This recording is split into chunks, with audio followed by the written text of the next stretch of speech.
Hello and welcome to episode 2 of Tottenham Drive-By. I'm a little bit late with this one because I'm literally just back last night, very late last night, from London, where I had a nice long weekend, and I got to take in the Wolves game live, which I'm delighted about. The last game that I was at was the Brighton game at the end of last season, which of course we lost 1-0, and that was my first time ever at the stadium, so I'm really glad that we walked away with the 3 points on this occasion. It was a really great weekend. I went over initially because I was going to a wedding. I went to a wedding on Monday, and so we decided that we'd make a long weekend out of it, myself, my girlfriend and a friend of ours, and we had an amazing time. Took in the Camden markets and went out to an 80s 90s night, which was absolutely incredible, and of course took in the game as well. And the wedding was awesome. Congratulations to Mary Beth Heron on becoming Mary Beth Kings.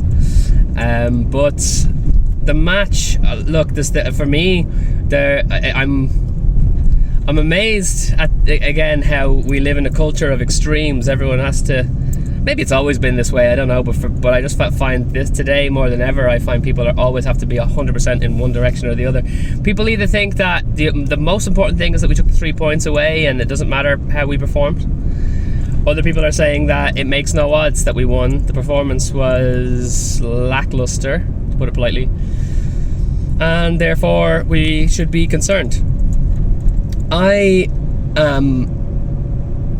like to weigh things up as they are and call them as I see it, and I think that from as objective a point of view as I can have, there are elements of both of those things that are true. We should be very happy we took away the 3 points. Again, we're in a situation where we find ourselves playing a team where that particular situation last season, we lost. Do you know what I mean? In those 3 fixtures that we've had so far, Southampton, Chelsea and Wolves, we lost all 3 of those games, coming away with 0 points. This time around we've come away with 7. That is an improvement, whatever way you want to slice it. Like, you cannot not look at the stats, not call a spade a spade.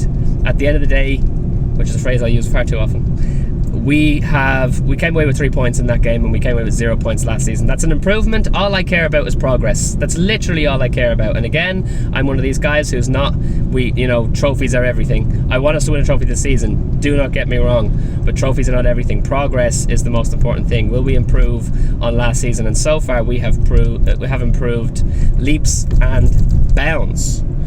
And so from that point of view, you have to look at it and say, it's a very good sign. It's a very good sign. Now, turning to the negative side of things, is it true that our performance was not great? I would say, again, I'm going to go 50-50 on that, in the sense that the first 20 minutes I thought there was nothing wrong with the performance. Was it the greatest performance in the world? No. But were we bad? Absolutely not. We were running the show for the first 20 minutes. Then for the second 20 minutes of the first half, Wolves then took it to us, and you would say that they were controlling the game. You would say they were controlling the game, and then in the last 5 minutes before stoppage time, before the half time, we were taking it back. Right before the halftime whistle, we were getting control back again. The second half was a totally different situation. The second half, I'm not disappointed at all with the way we performed in the second half. I'm disappointed exclusively in my boy Sonny. Sonny, another absolutely brutal performance, which meant that there were less chances taken. We should have won that game comfortably with several more goals. We really should have.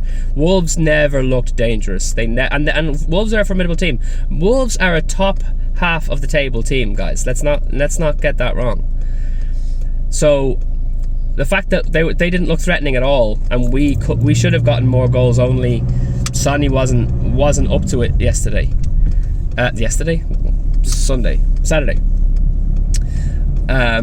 We have to say that even not performing at our best, and many teams starting the season off are not performing their best. Look at Liverpool. It may take a few seasons for us to get a few seasons. I'm all over the place today. Sorry, I'm literally up really late last night coming home from the UK. It may take a good few games, or maybe a month or two, for us to hit our stride, for us to get back to the way we ended last season. At the end of last season, we were demolishing teams, 3, 4, 5 goals a game. It was phenomenal, and we can get back to that. But the starting the season this way is nothing to be ashamed about. There is nothing to be concerned about, in my opinion. There really isn't. We're winning games. We're drawing the games that are the toughest.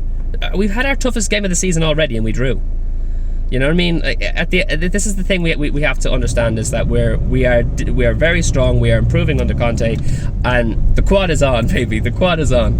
I'm not concerned. The only thing that you could say about the team is that you can identify the weaknesses. We can still see where our weaknesses are, where we need to improve to get even better than we are. We may be the only side by the end of the season close enough to City to challenge them, and it's entirely possible that'll happen. It'll be phenomenal if we were to finish even second at the end of the season, and it's totally doable. I still maintain that we didn't strengthen the wing backs enough. Emerson is not as bad as a lot of people claim, but he's not fit for purpose. I think he's incredible defensively. I think he gets overlooked for his defensive work, but he is improving all the time. He just needs to get better at those crosses and those long balls in front of goal. But we didn't improve enough on that side. Hopefully Doherty will come in and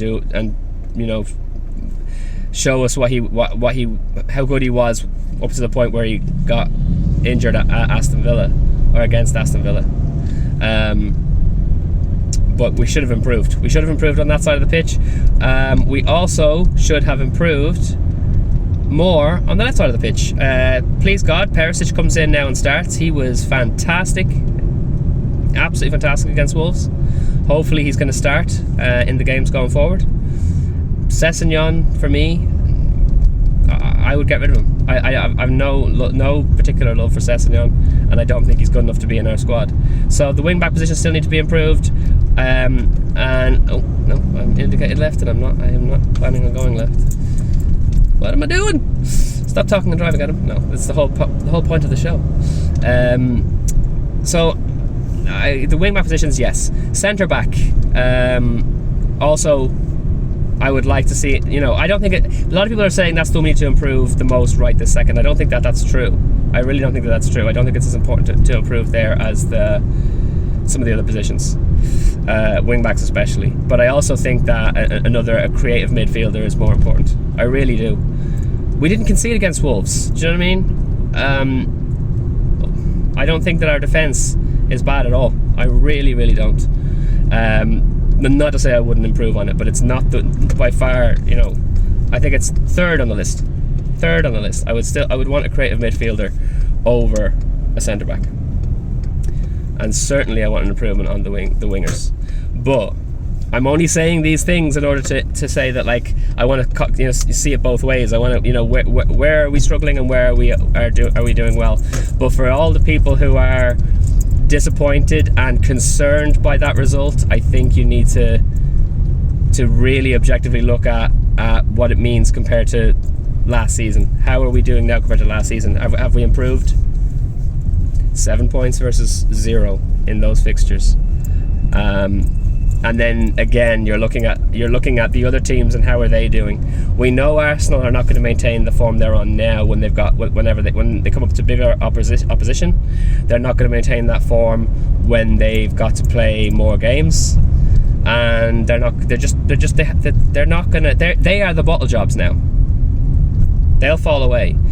And then all the teams that you would normally kind of associate with being in our league, so to speak, our direct rivals, are underperforming. Liverpool, Man United, West Ham, Leicester although they were always falling away, I think. Shocking. Have an absolutely shocking season so far. I know it's only 3 games in, but when you see them underperforming, why would we be worried? Why is there any need for us to be concerned now? And the other thing, guys, is the transfer window is still open, and I don't think for a second, especially when we've gotten rid of Lo Celso, Ndombele, it looks like we may also be getting rid of Reguilon and Hill. There's no way other players are not coming in. Keep the faith, keep hope, and it's not even as though we need it's not even as though we need to hope against hope. This is literally a situation where we're in the driver's seat. We really are. You know, we should be proud of the boys. We should be excited about where we're going, where we're at, and look forward to going into the game now this weekend. So that's my take on it, guys. Again, sorry for the somewhat sleepy head on me. I got back late last night, and I'm not the kind of person that likes to have lie-ins. I got up early this morning regardless, so I'm not fully there, but hopefully I'll have a better take for you next week. Sunday is when we're playing, right? So probably Monday afternoon. Take it handy. God bless. See you soon.